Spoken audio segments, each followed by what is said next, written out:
Coogs house. All right, big win, but did Houston look national championship level good? One coach thinks so.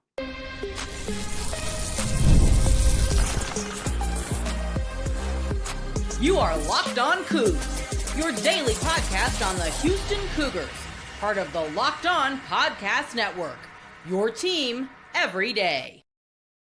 Welcome to a live edition of Locked On Coogs. I'm your host, Parker Aintree, to break down all things Houston Cougars. And if we're your first listen post-game, last listen of the night, first listen the next day, whatever, we appreciate you making us that listen. Today's show brought to you by FanDuel, America's #1 sports. We're going to have more on that fun later, but Houston knocks off West Virginia 70-54. There were stretches of this game that did not feel that kind of close. Now, typically I have a wonky, kind of weird question, often related to food, that you can chime in the conversation if you don't know what to say. But if you don't know what to say about this one, just tell us what your most audible reaction was to the game in the comments down below. Several big, eye-opening, gawking defensive kind of plays in this one for the Houston Cougars. Now, I want to talk about that championship level good comment, what could come from this game. A quad one win's a big deal. I want to talk some of the offense. I noticed a little bit of a trend there, and maybe we're starting to figure out where this team's going to head in that direction. But first and foremost, just in reacting to this game, I mean, Houston put it on West Virginia. West Virginia held to just 54 points. They were scoring in the upper 70s, again, holding the team to 20 points less than they typically score. Is nothing new for Houston. Held a team below 60 yet again. I believe that's 8 straight games of less than 60 points allowed. Undefeated at home continues this season. Undefeated in the Big 12 continues this season. The accomplishments just continue to add up for the number 10 Houston Cougars. Wild to think that they were a couple of possessions away from potentially being 15-0 this season. But I digress. That's where they're at. And truthfully, like a year ago, I guess sometimes those losses are the best kind of times to learn. The defense was clearly game plan specific in this one.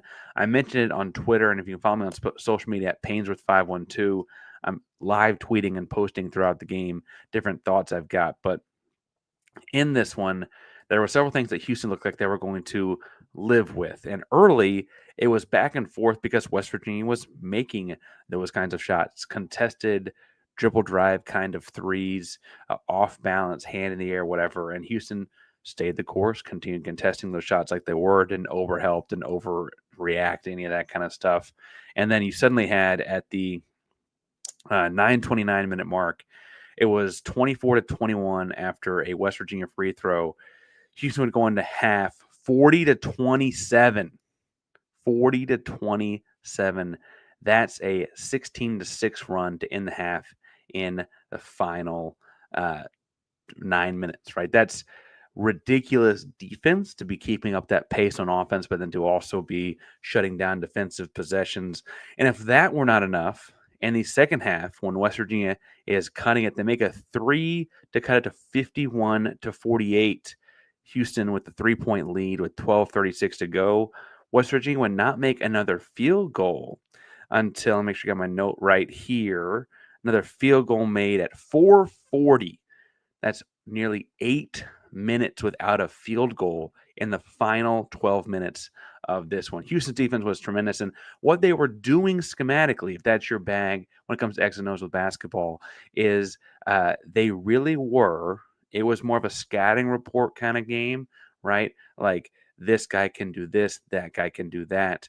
West Virginia opened up the game with guys that aren't typically scorers getting pretty easy points. The Sincere Harris kid is more of a defensive, grimy kind of guy. He got their first basket, right? Eduardo Andre is not necessarily the guy that gets his number called a lot. He had a basket there early, right? Powell had a 3, but it was off balance and contested. You live with those. Okani, not a big scorer. He had 6 early points. Then Javon Small, who will be an all Big 12 kind of guy. He's really good. He just ran into the buzzsaw that is the Houston defense in this one. The guy's averaging almost 20 points per game, came in and had 9 points in the first 6 minutes of action, only to then get 4 points the rest of the half. So 4 points in the next 14 minutes of action, and then did not score in the second half of the game. The guy played 38 minutes. It's not like he sat out of foul trouble. It's not like he was taken out of the game on some other. He was taken out of the offense by Houston, constantly applying ball pressure when he had it, not letting him catch it when he didn't. And then honestly, I thought it was interesting that they had everyone was on the same coverage. They switched a lot. They didn't like say, hey, Milos, he's yours, or hey, Emanuel, he's yours. It was constant rotation and switching. He saw a bunch of different bodies, wore him down. He played 38 minutes. No Houston Cougar played more than Milos played 35, and the next highest was 34 with Javon. So considerably less minutes on the Houston guards. Emanuel 32, Arsenault 25, Malik 11, right? Like, by and large, they were able to wear him down and wear him out. A lot of grabbing of the shorts. And I like I said, I'm a teacher and coach by day. When you see your opponent grabbing their basketball shorts and you're just huffing along, like, I think that's kind of a psychological win, to say the very least. I got comments here in the chat. This is a live show. I want to address a couple of those as we go. Credit to you, but I don't really like taking any component for granted. TI 7791. To be fair, and what TI is referring to here is I watched one game before doing the crossover episode with Mountaineer Paul, who does Locked On West Virginia. He undoubtedly live right now as well. He's live all the time. But I, in preparing that, had watched them beat Kansas in Fog Allen. Thought they looked really impressive. It's hard to do.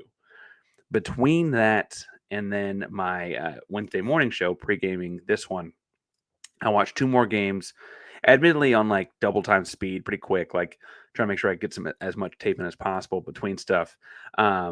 Honestly, I watched them beat Colorado, and I watched them lose to Arizona. They beat Arizona earlier this year, but their more recent one was a loss. And I was like, this team can't run with Houston. They don't have the bodies, don't have the speed, and they go to one guy for all their offense. Houston's going to take away that one guy. And they did. And I feel somewhat vindicated that my final score prediction was initially like a 5 or 6 point game. I forget what I said. But on Wednesday morning, I said 72-58 and finished at 70-54. I feel like I was close. TI 7791 also added, looks like to be us and Iowa State as the potential conference champs at the moment. So what you're telling me is that nothing's changed, because that's exactly what it felt like a year ago. Iowa State's really good. That Lipsy kid's really good. They put a beat down on Kansas tonight that I had not watched yet. I just saw the score. But we also know that West Virginia, it was not a beatdown, but they beat Kansas at Kansas, and we saw Houston just did them. Looking forward to Houston and Iowa State. They split in the regular season last year. Conference championship game did not go our way. I was kind of hoping for another one of those in the tournament. Rusty chimes in and says, Jawan, more of that, please. Indeed. J1 had 17 points at halftime and finished with 22 on the day, 10 of 13 from the field. It felt like whenever Houston needed a bucket, needed something to go right, they fed J1. Now, he did have 4. Where did it go? He had an assist in this one. I thought he had a couple more of that, but he had an assist in this one. So there were times when they doubled to get out of his hands. Maybe I'm thinking of a hockey assist or 2. Either way. And so I will say, like, in the second half, West Virginia adjusted a little bit, but truthfully, it was whenever Roberts wanted to get to the rim, he could. There was one play he like faked the handoff and then started backing down for like 20 feet out, and it was like a grown man playing at recess with the little kids kind of thing. Like, I mean, just backing guys down. Just tremendous. And TI adds in, what if Roberts hit a 3? If Roberts were hitting threes, we would probably be talking about him being drafted this summer, because he does a lot of other big guy things really, really well for that league. They'll probably want a guy his size shoot a little bit. But, man, what a great college basketball player. The kind of guy that, like, is seeing his name added into so many record books. Most wins all time, over 1,000 points. It's adding up, and happy it's happening for him. Now, I mentioned that they went to him when they needed a bucket, but strategically on offense, they didn't do that as often as I might have liked. I'm a feed the hot hand kind of guy, myself, but I think I kind of got a beat better on what they did do and what they are doing. I'll talk about that offense in a second. But before we get too far, I do want to remind you today's show is brought to you by FanDuel, America's #1 sportsbook. From big upsets to game-winning drives, the NFL playoffs are always better with FanDuel, because right now new customers can bet $5 and get $200 back in bonus bets guaranteed. That's $200 in bonus bets, win or lose. The FanDuel app gives you everything you need for live bets, same-game parlays, and so much more. Now, I don't know what the line is for Houston at UCF this weekend. I'd imagine it's really wide, and if Houston's told us anything so far, I would think that I would still take the over in Houston with the points and all of it. The Texans might be closer. Check it out at FanDuel.com. Join FanDuel.com. Join today. Get started with $200 back in bonus bets for putting down a $5 bet. That's FanDuel.com. Make this playoff season unforgettable with FanDuel, an official sportsbook partner of the NFL. Parker Ranger, Locked On Coogs here, bringing out Houston's big win, 70-54 over West Virginia. And I thought it was interesting in this one to see kind of how the offense tracked. And I think I was getting more of a beat on what this team's going to look like. Every year is a little different. A couple years ago, you had Marcus. A couple years before that, you had Ladiki was a little bit different kind of point guard running the offense. Jamal Shedd obviously was a point guard that could also lead you in points when you had to have him do the backpack thing and put everyone on his back and just go. This year's team is different. Every year's team is different. And what's interesting in this game is what you saw was Emanuel Sharp hit crazy hot early. I mean, 3 threes. I don't think any of them were from inside of 27 feet. Just fuego stuff early, right? He then had like a steal and a breakaway that with an and one layup and made the free throw. And it was like, okay, this is the Emanuel Sharp game. He missed a couple heat checks after that. The half finished with a lot of Javon Roberts. I think he finished with 17 and a half, if I'm right. 17 points in the half. Yes, 17 points in the half. And, again, he had 17. The conference leading scorer for West Virginia had just 13. You felt pretty good about your odds at that point. But in the second half, they didn't really hit that, staple easy button that is Javon Roberts very often. And I was kind of like, well, what are they doing here? And I felt like the game was pretty well in hand, and they were trying to make sure they got guys like LJ Cryer and stuff involved. Cryer finished with 18 points, most of those coming in the second half. Had just 28 points, a little bit of foul trouble in the first half. But what was interesting to me was that it's like they want to intentionally take turns, and they run NBA-style sets. I know that drives some college basketball fans crazy, right? And admittedly, it's a very different game. But Kelvin spent a chunk of time at that level and has reiterated several times that that's influenced how he coaches offense. You get very talented guys and creative guys. You give them space, make sure they know their options, and let them be the creative top-tier athletes that they are, right? I know that, again, sometimes it can turn into a bunch of, chuck and duck and that kind of stuff from the three-point line, and people don't like that. But I do think that that's kind of what you're seeing here is they're alternating and taking turns finding guys in those spots, and each guy's got such a different skill set, and those skill sets operate where the guys around them got to be in different spots. So like Emmanuel hits shots from the wing and hits shots from deep. What that means is he'll have a high post at about the free throw line. I'd call it the nail at the middle of the free throw line, and an opposite side low block player. He'll also probably have 2 guys staggered on the opposite wing and corner, right? That way, if he drives, he can kick. Those opposite side guys can crash for long rebounds, etc. He's got a release valve at the free throw line if he needs it, those kind of things, right? Roberts, back him down, going to his left hook. Well, that means you got to have a post at the right side of the rim because that's where it's most likely to miss too if you're going to miss. You also then want to have guys ready to, when he sprays it out, to catch, because he could potentially, right, have that kind of, double team and kick kind of option, right? Jaywan's a great passer, really great to skip to the opposite wing. You want to put your best shooter in the opposite wing when he has the ball, right? Similarly with LJ Cryer, he goes this weave action when he goes back and forth across the top. Well, that means the high post has to be a little bit higher when it's his turn, right? And that's starting to orchestrate the sets and stuff like that. And while it's not perfected yet, it's also just mid-January, and you're starting to see like the routine here, right? It wasn't a Milo Suzanne scoring kind of night. I'd argue he played very well though in his 35 minutes at 8 points, 4 assists, 7 rebounds, and 2 steals. And I feel like the steals were impressive and impactful just because it was getting after Javon Small both times. But neither here nor there. That when each of them has these different things, they're going to essentially spend some time scrambling to the correct spot and being in their attack spot for that guy, right? Now, in that does kind of slow things down. Houston already runs a slow offense. They got a shot clock violation and nearly a couple more in this one. It was not pretty. And there are other aspects of this one to fix, too. I mean, Houston's offense is far from perfect. They shot just 75% from the free throw line. Got there just 12 times. I'd be more upset about just getting there 12 times personally. I like guys who attack the rim more and that kind of stuff, especially when Jawan is having the kind of night he had. I'd be like, let's feed that. Let's get in the block, those kind of things. But I get that. Houston had just 11 assists. Not that they're ever a team's going to have 20 and that kind of stuff. They don't do that kind of an offense a whole lot. I would also think, though, that 11 is low. For reference, West Virginia had 16 less points and had 10, right? Like that 11 is not a whole lot of assists in this one. Now, points off turnovers, Houston had 25, right? That's the speed. That's the times you see Houston break it out and burst. And that's, I think, where you see the fastest Houston plays is those initial 4 or 5 seconds after a turnover. If they don't score in that first or get a good look in those first 4 or 5 seconds, then they back it out and spend a lot of clock on it, right? Paint points 24. That's, I think, mostly because Roberts was dominant like he was. He also had some fast break layups in there.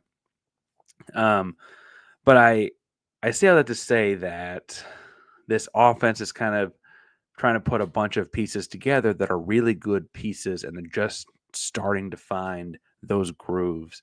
And I got to be honest, someone mentioned in the chat, where was it? That UCF better be ready here. UCF better be ready. This one could get ugly early. UCF is not as talented as West Virginia is. I don't mean that super negatively. That probably came across mean. They're not. UCF here, as I pull it up, 12-4. As I look at their marquee wins, they did beat A&M to start the season, but they lost to a bad LSU team. I don't think Wisconsin's as good as their ranking was. They lost to Wisconsin. They got almost doubled. They did get doubled up, I should say, by Kansas. Lost to Arizona. Yeah, this team's not very good. This UCF team on Saturday, and so I feel like that's the kind of game where Houston could, if they come out ready to go, it's on the road, it's in Orlando, it's a noon Eastern game, so all those things are kind of weird. But Houston plays UCF on Saturday, and then turns around and plays Utah the following, Tuesday. And those are the kind of games just try not to trip up on yourself. And get, because you get Kansas the following weekend. Right now, I got more comments here. I want to address one or two because I appreciate you guys for coming into the live stream here. Again, we're live post game Locked On Coogs on YouTube, so make sure you subscribe and hit the bell so you know we're live. Go Cougs with a slight misspelling from Sammy here. Stats Chew asks for updates on Francis. Looking at bench production, I personally do feel like you had a pretty decent showing from him today. I thought his impact was far more defensive. He had, He had a couple, not blocks, I guess it's technically like they're just shooting over him, but help side, like gap leaps kind of things where he used to turn the pass. Had a steal as well on the inside there. 4 rebounds. He played just 15 minutes. He rolled his ankle kind of gnarly there at the end. Enough time between now and Saturday that I imagine he's okay. Haven't seen anyone tweet out anything that indicates that it's anything bad, right? But I do think that he's the kind of guy that he had injury to start the season. He had one a couple years ago. I think you just got to kind of be gentle and ginger with the way that you go about his health. the bigger you are, the more of a body you've got on top of those feet and ankles, leg stuff can get kind of bad kind of fast. The ankle thing though, he was just like sliding across the lane, like defensive slide, sliding across the lane, and he turned it right. So I think he's going to be fine. Put some extra tape on it as he gets out there. Maybe take the morning off or something, but he'll be okay. I want to talk some about a comment from the West Virginia head coach DeVry, in a second. How Houston's going to be okay as well. But before we get too far, I want to remind you that today's show is brought to you by our buddies over at Prize Picks. Now, this message is brought to you by Prize Picks, the place to get real money on sports action with over 10 million members and billions in winnings. Prize Picks has changed the game in daily fantasy sports. Whether it's the playoffs or the regular season, Prize Picks has made it easier than ever to win big while enjoying all the football action. Now it's playoff time, and there's no better way to get on the action than with Prize Picks. Here's how it works. You simply pick more or less on at least two players. If your picks hit, you can win up to 1,000 times your cash. Yes, that's right, 1,000 times your cash just by making a few simple picks. For me, I'm all about hot takes this season. This week on Prize Picks, I'm looking at Lamar Jackson. Big Lamar Jackson guy, mostly because the better he does, the better we get to talk about that Houston Cougar win, but I digress. Over 250 passing yards, Travis Kelce 170 receiving yards as well. Call me a Swiftie, I don't care. It's fun to predict and easy to play. Plus, with Prize Picks Flex Play, you can still get double your money even if one of your picks doesn't hit. And with the app, so download the app, you can get your winnings fast, sometimes in as little as 15 minutes. Ready to run your game this football season? Download the app today and use code LOCKEDONCollege and get $50 instantly after you play your first $5 lineup. That's right. That's $50 just for playing. $50. Don't wait to take your game to the next level. It's Prize Picks, prizepicks.com. Run your game. Parker Angels, the Locked On Coogs, are bringing on Houston's big win, 70-54. And interestingly enough, after this game, Darian DeVries, I've been saying DeVry and heard both on telecast tonight, commented immediately to start the post game that Houston is championship level good. Quote, championship level good. Now, first of all, I would point out that he obviously thinks very highly of his team too, and they just got spanked. And I get that he's like, that team was really good. But one thing I think that he is hitting on here is that your offense, certainly the way Kelvin Sampson builds an offense, will get better over the course of the season, right? You gel, you play together more, you get more in rhythm, you get used to your game shots, you figure out where you're going to score on the floor from. As long as you're healthy, typically teams get better offensively over the course of the season. But what Houston's done this year has been almost entirely on the defensive end. I mean, not to say they can't score. They put up 97 against the little guys or whatever. But like in these big games, right, they're holding Auburn to 69. And that was in early November. And I know they didn't feel like it at the time. But when you look at what Auburn, when they were healthy, is putting up on other people this season, like other top 15 teams in the country, holding them to 74. Sorry, Houston at 79. Holding them to 74 is impressive. That, especially that early in the season, when you have like such a little tape, the Petaway kid went crazy, yada yada yada. Right? They held Notre Dame to 54, Butler to 51, Oklahoma State 47, BYU 55, TCU 46, Kansas State 57, and tonight West Virginia 54. That's championship level defense, right?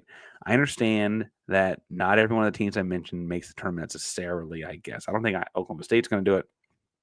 It'd be surprising me if, just on statistics, if West Virginia and Kansas State, TCU and BYU all made it, but I've been wrong before.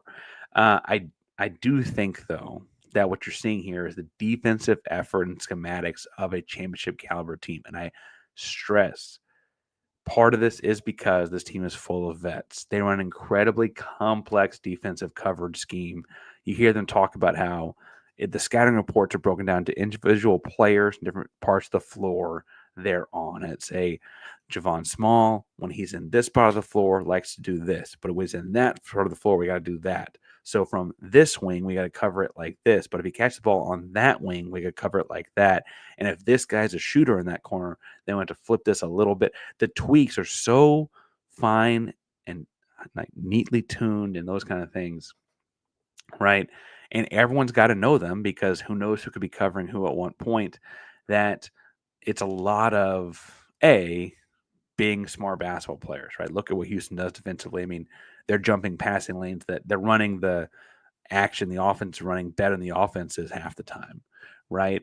And they also like do all this on film study. Well, when you get into the tournament, right, being able to cover those actions quickly, like you might have a 48-hour turnaround, right?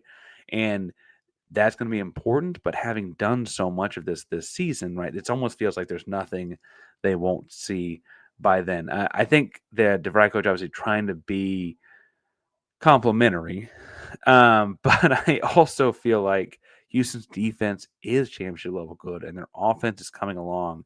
I mean, at 3 different points tonight, I would have told you they had different guys that were the quote hot hand you got to feed. Right now, I know Sharp missed his 2 heat check shots and ultimately fell to 3 of 8 from 3, but he hit 3 in a row that were all just felt like gut punches early in that game. Roberts finished the half with a couple key tough finishes inside, got to 17 by the half. I would have said, hey, let's open up the half and exploit that mismatch and see what they did at halftime, what they dropped to affect it. They didn't. They went to LJ Cryer and said he hit his own 3 threes in a row. He finished 5 of 10 from behind the arc, and I'd argue he had a bad first half. They got a bunch of – I mean, JoJo Tugler didn't score tonight. 0 of 1 from the field. They've got so many different ways to attack you. And last year, obviously, they had a pro point guard in Jamal, right? That is a thing that they had that they don't have. And I do see a comment here I want to address, so I'm going to wrap this part up here. Jamal shows pro point guard. They had that last year, and he did the backpack thing. He said, hey, everyone jump in the backpack, get on my back. I got us.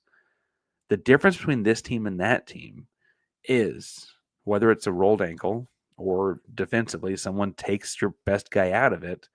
I feel like this team is, whether it's maturity, second year in the Big 12, second year mostly playing together, whatever the case may be, this team feels like if you take something away, it doesn't matter. They just go to the next thing, right?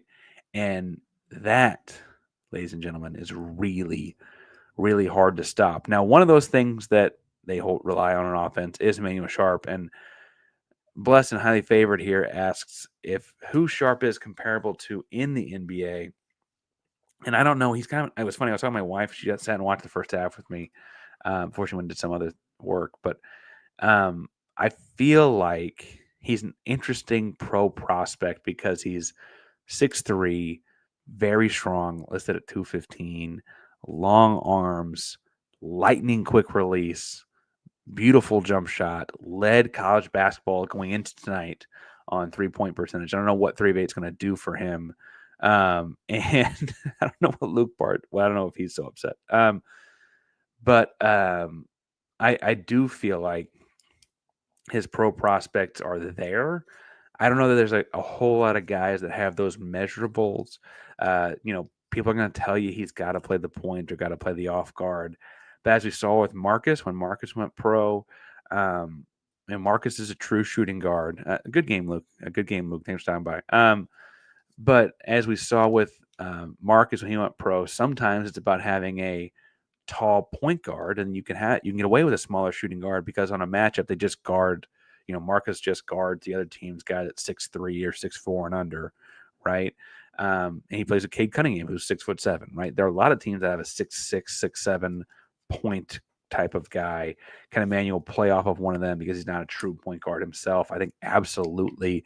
I think the thing that Emanuel has that Marcus also has that will get him at least the summer league camps kind of stuff if he wants to go whenever he wants to do it, if not more. And I hope it's more because he deserves it. But he can shoot, man. And that league is all about shooting. And there's all kinds of guys that are more like 6'5" that are knockdown shooters from that far away. But his trigger is so quick, and he has the long arms, and he can get away with some of the stuff on defense because he has the long arms and the strong upper body. I really think he's got a shot. And so That's an interesting question. Blessed and highly favored as far as who his pro prospects might be comparable to. I've been talking to guys that cover the NBA draft and that kind of stuff, and they love talking about JoJo. They love talking about Terrence. One of them asked me a question about Milos, and I was like, asked me what he does scoring wise, like what's he good at, and I was like, he's a good catch and shoot guy, and he hadn't had to be a scorer thus far. I'd probably watch Oklahoma stuff more for that. I'll ask them back though about Emanuel because what their comp would be because I can't come with one on top of my head, but I think he's got to get a shot. And that's where we'll leave it tonight. We'll break down more throughout the week. We got UCF this weekend, football news, transfer stuff, and all that kind of thing going around as always. And I'm telling you, there will be a trickle-down effect if this Deion Sanders thing that the Dallas Cowboys works out or wherever he ends up going. Whether it's just the Houston kids leaving Colorado that need a place to play, right? Whatever it is, breaking it down here at Locked On Coogs. So hit the bell on YouTube so you know when we go live. We're bringing you the latest on the Houston Cougars each and every day. Locked On Coogs is a proud member of the Locked On Podcast Network. That means your team every day. Go Cougs.